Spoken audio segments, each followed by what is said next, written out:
So you decided to buy a BMW. Ownership doesn't end as soon as you leave that dealership or you pay that guy for your new to you vehicle. It's going to be a lot of pain, blood, sweat, tears, and aggravation. Fortunately, I'm going to show you a few tools I think every BMW owner should have.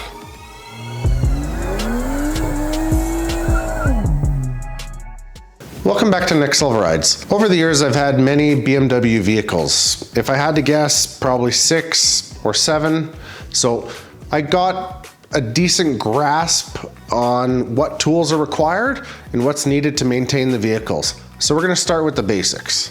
Okay, so once you start looking in your engine bay, typically what you're gonna find is a bunch of different heads bolts. So these are gonna be Torx. You got an Torx here, you got E-Torx here, Allen. So as you can see, it's not gonna be your typical 10 mil cookie cutter like on any other Japanese vehicle. So obviously you need a solution for that. So the first thing we're gonna go over is a nice E-Torx set. So these are relatively inexpensive. I think they're only 20 some odd dollars. So get yourself a decent set of these. The majority of them, again, are gonna be E-Torx. So are you gonna find your regular 10, 12, 14 mil? Potentially, but on most modern BMWs, it's E-Torx or nothing. Last thing you need to do is strip one of the bolts and then you're extra screwed.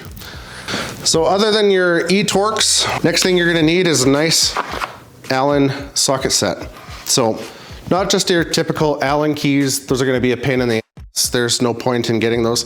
Use these with a nice ratchet set that I'm sure you would already have if you tinker with automobiles or vehicles. So these will help quite a bit. It's much easier to tighten, loosen, and whatever you need to do with the bolts. You're gonna find them throughout most modern BMWs. That's definitely a good thing to have. Now, other than the E-Torx, again, the Allen socket set, we're gonna go over to the toolbox and I'm gonna show you what I also believe that everyone should have. Okay, so other than the obvious, having a nice ratchet set that every DIYer probably has at this point, you're gonna want Torx bits. You could get the screwdrivers, they're okay. I like these better just because you'll be able to loosen, tighten, torque them accordingly. So if your ratchet set didn't end up coming with these, just get yourself a set like this. Similar to the E-Torx, I guess these would just be the complete opposite. So again, you'll find these throughout the BMW and they're gonna be pretty handy. If you don't end up having those, some people end up using whatever else to try and loosen them. Don't bother, because as soon as you strip it, you're gonna be extra screwed.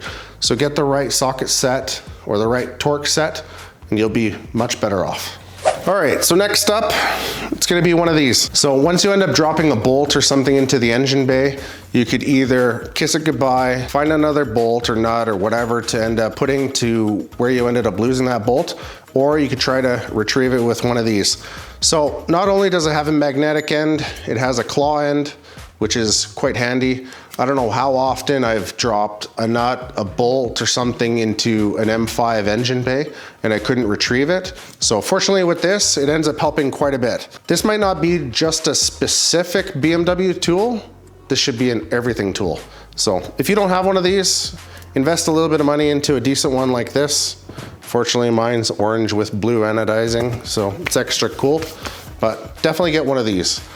Okay, next up is gonna be a nice vacuum gauge. So I've used this specifically for an N54 if you're trying to set the wastegate actuators. So if they're rattling or if you needed to adjust them, you need to make sure that they're pulling an adequate amount of vacuum on the actuators themselves. So not only would these work on an N54, but they would work on multiple other BMWs. BMWs are very particular with their PCV system. They need an exact or a very specific amount of vacuum pulled on the crankcase or throughout the engine itself. This will ensure that you're pulling an appropriate amount of vacuum to avoid smoking or to avoid any potential issues down the road. If you have too much vacuum, you could have it whistling through either your valve cover gasket, through your rear main, and if you don't have enough, sure enough, it's probably gonna end up smoking. So this is gonna be a very, very, very good thing to get, and I think it's inexpensive, it's maybe 20 bucks. So other than having the smoking issue with needing to dial in the vacuum on the majority of BMWs, ironically, a smoke tester is going to be a big benefit for any BMW owner. This will end up helping you diagnose a leaking valve cover gasket, a leaking seal, some issue in the vacuum system itself, or on something similar to a B58, a turbocharged BMW.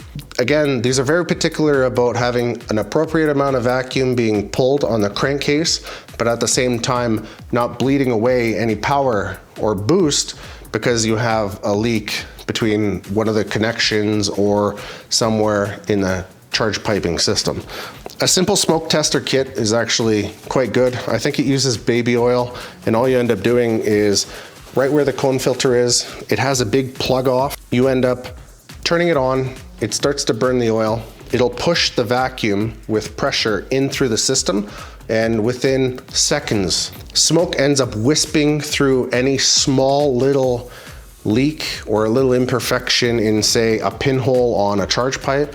So if you end up having an issue, whether it's a seal or in your evap, this is definitely going to help you find it.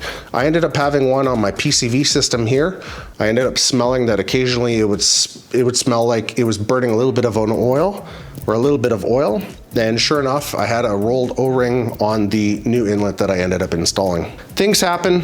Smoke tester ended up helping find it, and I think a smoke tester's 50 bucks. You could get it almost anywhere, and definitely something every BMW owner should have, or at least BMW owners that have turbocharged BMWs.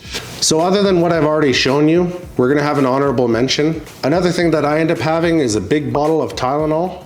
So if Tylenol doesn't end up fixing the issue, grab your wallet and throw it at the car. And if throwing your wallet at the car doesn't end up working, you could always grab a jerry can and a lighter. But at the same token, try to enjoy your BMW. Realistically, you'll end up having issues if you don't maintain them, especially with an N54. Either maintain them and have a peace of mind, or just be a glutton for punishment, have the car always break down, and maybe get an AMA or a tow truck frequent flyer punch card thing. Anyways, there's gonna be tools that I'm sure some people are gonna say that I had missed. So if I missed something, or you think that there should be something added to the list, feel free to let me know in the comments below. Other than that, again, try to enjoy your car, and as always, feel free to like and subscribe, and we'll see you on the next one.